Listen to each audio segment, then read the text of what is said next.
l'Institut d'administration publique de Québec présente les finalistes pour le prix Rayonnement international.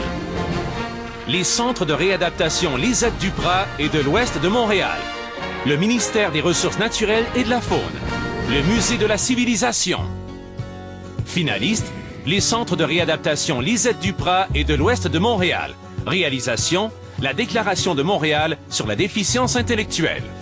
Le projet de la Déclaration de Montréal, c'est une idée qui a explosé, littéralement. C'est qu'on se disait que si on faisait un document juridique, ce document-là, qui n'aurait jamais force de règlement, aurait l'influence des personnes qui allaient le signer. La Déclaration de Montréal, ça n'a pas de force de loi, mais c'est un outil vraiment fondamental pour les juristes qui veulent défendre les droits des personnes avec des incapacités. L'expertise qui est développée au Québec dans le domaine de la déficience intellectuelle a été reconnue à l'extérieur. Et plus précisément aussi, ça a permis de d'identifier un pôle d'excellence autour des deux promoteurs de l'événement, qui étaient les centres de réadaptation Lisette Duprat et de l'Ouest de Montréal. Les deux centres font maintenant partie du centre collaborateur OMS de Montréal et qu'on reçoit des mandats de l'OMS pour réaliser des événements ou des travaux.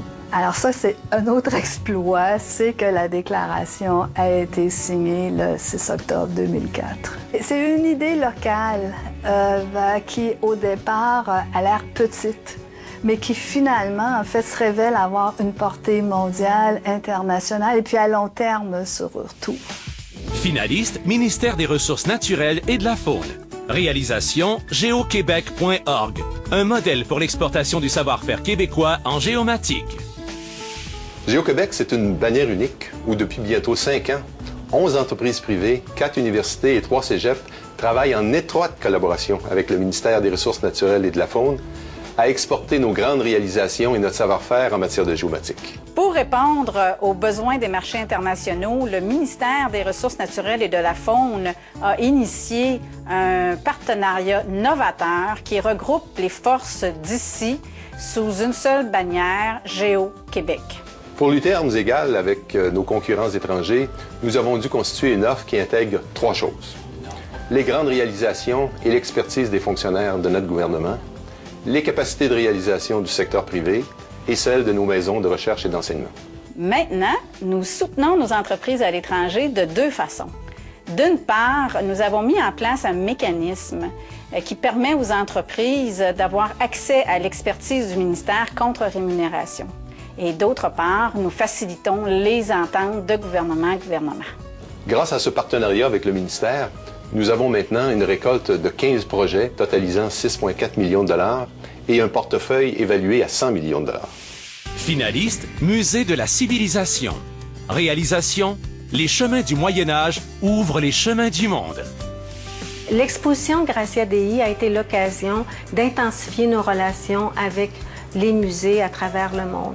Alors, Gracia Dei, c'est une exposition internationale de très grande envergure dont le Musée de la civilisation a eu l'initiative. Nos partenaires apprécient de façon toute particulière notre approche thématique et notre approche muséographique qu'ils trouvent fort originale. Seul un jeune musée comme le nôtre en territoire nord-américain pouvait avoir l'audace de présenter une grande synthèse sur l'époque médiévale.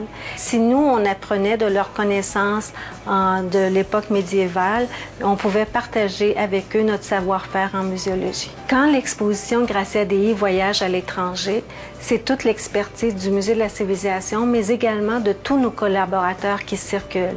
Je pense notamment à l'Université Laval, à la firme de design, aux créateurs, artistes et artisans qui ont été associés à ce projet magnifique. L'exposition Gracia Dei nous a apporté des retombées vraiment inattendues. La principale, l'UNESCO m'a demandé d'agir comme expert conseil auprès des autorités égyptiennes qui créent un nouveau musée de la civilisation égyptienne. C'est à la fois un honneur et une reconnaissance de notre expertise puisque le musée de la civilisation est le seul musée représentant le continent nord-américain. Le ministère des Relations internationales, partenaire de ce prix, et les partenaires des 20e prix d'excellence de l'administration publique du Québec souhaitent bonne chance à tous les finalistes.